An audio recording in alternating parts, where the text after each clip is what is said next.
तो एक और सवाल है प्रमोद जी, आपके गांव की शिक्षा और स्वास्थ्य के लेकर क्या समस्या है, या सब कुछ सही चल रहा है या कुछ ऐसा है जो कि सही नहीं है?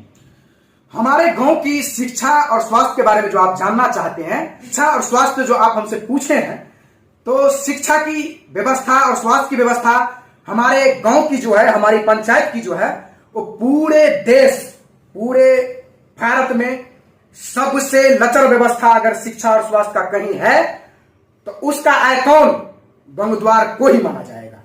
इससे अधिक हम कुछ नहीं कहना चाहते हैं। चूंकि शिक्षा की व्यवस्था जो है खराब और स्वास्थ्य की, उस पर कहीं ना कहीं इस पंचायत के एक नहीं सभी जनप्रतिनिधि दोषी हैं।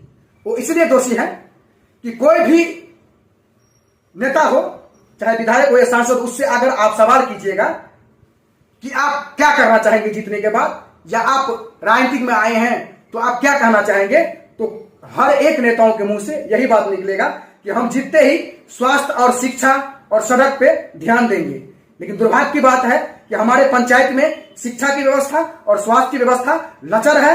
टाइम से न अस्पताल खुलती है और न टाइम से छात्र और छात्राएं विद्यालय जाती है। विद्यालय यदि छात्र छात्राएं नहीं जाती है तो उसका दोषी कहीं ना कहीं उनके गार्जियन भी है। और दुखद बात यह है कि कभी कभी मीडिया में लोग देखे भी होंगे कि हमारे गांव की जो विद्यालय है वो +2 विद्यालय है, बहुत बड़े विद्यालय है, लेकिन उसकी घेराबंदी भी पंचायत के मुखिया के द्वारा करवा दिया गया है। और दुर्भाग्य देखिए कि फिर भी आप जाइएगा तो गंगद्वार चौक पे 10 गो दुकान पे 5 गो यहाँ बच्चा, 5 गो वहां बच्चा, 5 गो दुर्गा मंदिर के पास, 5 गो गाछी में और 5 गो छहर पे आपको घूमते हुए नजर आएगा।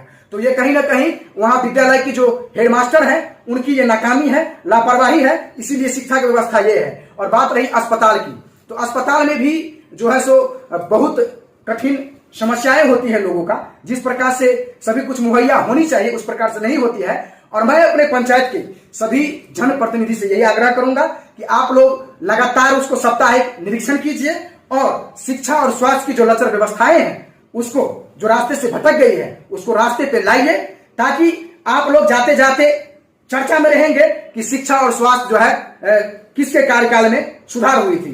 कम समय है, इस समय में मैं आशा करता हूं कि शिक्षा और स्वास्थ्य पे हमारे पंचायत के प्रतिनिधि पुरजोर जो है सो विचार करते हुए और निरीक्षण करते हुए इसको जो रास्ते से भटका दिया गया है, डॉक्टरों के द्वारा स्वास्थ्य को और टीचरों के द्वारा शिक्षा को, उसको व्यवस्था को चुस्त और दुरुस्त करेंगे।